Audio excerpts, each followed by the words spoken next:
Hello everyone, it's Scott, and we're back today for our first top 10 list, and we're going to look at the top 10 mythic rares that are new in Magic the Gathering Foundations. But before we do, remember to like and subscribe to get further content like this throughout Foundation, Spoiler Season, and beyond.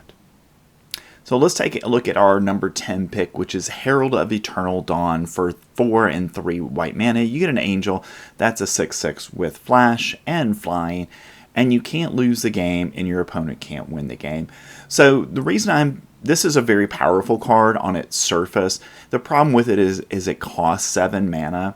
Now, maybe if there's a way to reanimate this, then it becomes more of a playable card, but 7 mana, as fast as Standard is right now, I think this is going to be hard-pressed to find a really successful place in the current Standard environment. At number 9, I've got Chandra, Flame Shaper for 5 and 2 red mana. You get a legendary Planeswalker, Chandra, with 6 loyalty, and for +2, you can add 3 red mana and exile the top 3 cards of your library. You get to choose one of them and you may play that card this turn. For +1, create a token that's a copy of target creature you control, except it has haste, and at the beginning of the end step, sacrifice this token. And for -4, Chandra deals 8 damage divided as you choose among any number of target creatures and or planeswalkers. And Chandra really has the same problem as Herold does, in that it's 7 mana. And in the current Standard, I'm typically seeing games over by turn 6. So it's not likely that you're going to be able to even get Chandra on the field in Standard right now. So because of that, I've got her at number 9. At number 8, we've got Quilled Great Worm for 4 and 2 green mana. You get a worm, that's a 7/7 with trample, and whenever a creature you control deals combat damage during your turn, put a +1/+1 counter on it. You may cast this card from your graveyard by removing 6 counters from among creatures you control in addition to paying its other costs. So I think this is a card that's going to see a little bit of Standard play in green ramp decks, and we know we're going to have Lyanna War Elf back, and green does have a number of ways of ramping. So because of that, I think this is Standard playable, and that ability to put +1/+1 counters on your creatures anytime they do combat damage is a very powerful ability in Standard. At number 7, I have Mizit Visionary for 4, a blue and a red mana. You get a legendary creature that's a dragon wizard and a 5/5 with flying, and you have no maximum hand size, and whenever a source you control deals non-combat damage to an opponent, you draw that many cards. So I think Mizit was really designed in this case to go in a burn deck, and if we do have a burn deck in Standard, it's probably going to be Boros. You might splash blue to get to Mizit, and if you do get Mizit in, then you're going to get to draw lots and lots of cards. Next, at number 6, we have Writ of the Dragon Caller for 4 and 2 red mana. You get an enchantment, and whenever you cast an instant or sorcery spell, create a 5/5 red dragon creature token with flying. So incredibly powerful enchantment. The problem is it's 6 mana, and obviously because it's so powerful, it needs to be expensive. And again, as I was saying earlier, a lot of Standard games are over before turn 6. So unless there's a ramp style deck that this might go in, I don't know how much Standard play it's going to see, even though it's a very, very powerful Standard card. Next, at number 5, we have Sphinx of Forgotten Lore for 2 and 2 blue mana. You get a Sphinx, that's a 3/3 with flash and flying. And whenever this creature attacks, target instant or sorcery card in your graveyard gains flashback until end of turn.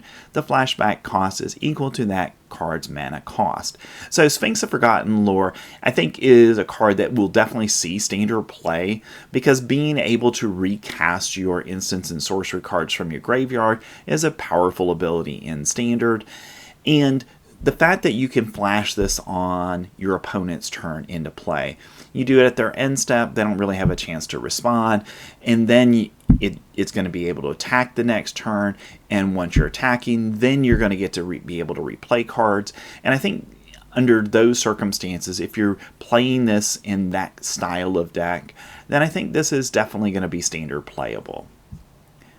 Coming next, we've got Sire of 7 Deaths for 7 mana.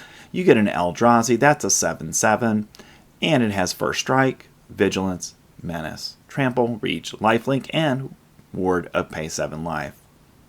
So an incredibly powerful card here. The problem with this is the same problem with Herold of Dawn and Chandra have, which is it's 7 mana, and it's very hard to get there in Standard. Now, in a reanimation style deck, then I think this might have a decent chance of seeing Standard play, but that's going to be where this is going to be powerful. Because if you can get it onto the field, it might just take over the game at that point. And because of that, I've got it ranked at number 4. At number 3, I've got Bloodthirsty Conqueror for 3 and 2 black mana. You get a Vampire Knight. That's a 5/5. It has flying and death touch, and whenever opponent loses life, you gain that much life. So incredibly powerful mythic. And if we have a vampire deck in Standard, this is an easy include in that. And in my mind, it probably can go almost in any black deck as kind of a top-end finisher card. Because anytime your opponent loses life, you're going to gain that life. And while right now, there may not, we're really doing a lot of combat damage to do that, but we have a lot of other ways of doing that too in black. And because of that, I think this is going to be, a card that we're going to see played regularly in Standard. All right, coming in at number 2, I've got Twinflame Tyrant for 3 and 2 red mana. You get a dragon, that's a 3/5 with flying. And if a source you control would deal damage to an opponent or a permanent an opponent controls, it deals double that damage instead. So Twinflame Tyrant, incredibly powerful magic card. And the big thing here that's different than Bloodletter of Aclazad is it happens if it hits a permanent, it happens if it hits an opponent, where Bloodletter of Aclazad only is on your turn when it's dealing damage to an opponent. And that's a very powerful card in the current Standard format because of Unholy Annex and other cards in black. But I think Twinflame Tyrant, if we see more of a mid-rangey red deck in Standard, or even a Gruul deck that you can ramp into this, then I think this is going to be a really powerful card, especially in a deck that has a lot of creatures that have trample.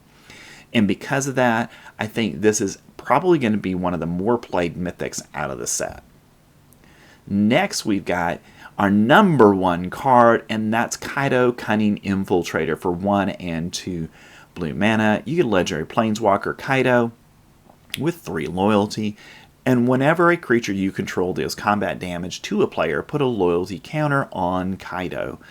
And for +1, up to 1 target creature you control can't be blocked this turn, and you draw a card and discard a card. See that rummage effect. For -2, you get to create a 2/1 blue ninja creature token. So Kaido has a way of protecting himself against ground creatures. And for -9, you get an emblem with whenever a player casts a spell, create a 2/1 blue ninja creature token. And we already know that we have another Kaido from Duskmourn in Standard right now, that ninjas matter is a important part of that card. So I think these two cards go really well together, but I think Kaido just fits in any blue deck generically at this point, and I think is going to be the most played, most relevant mythic from Foundations. All right, that's my look at the newest cards from Foundations that are at the mythic level, and my top 10 list of the cards that I think are going to be the most impactful on Standard. And remember, these cards are going to be in the format for 5 years, so while they may not be the most relevant going forward in the next 3 months, 6 months, some of them are going to be very relevant down the road, because we'll have better cards that synergize better with them over time. So I've also left here for you a couple of our preview videos from the set, and remember to like and subscribe to get further content like this throughout Foundation, Spoiler Season, and beyond.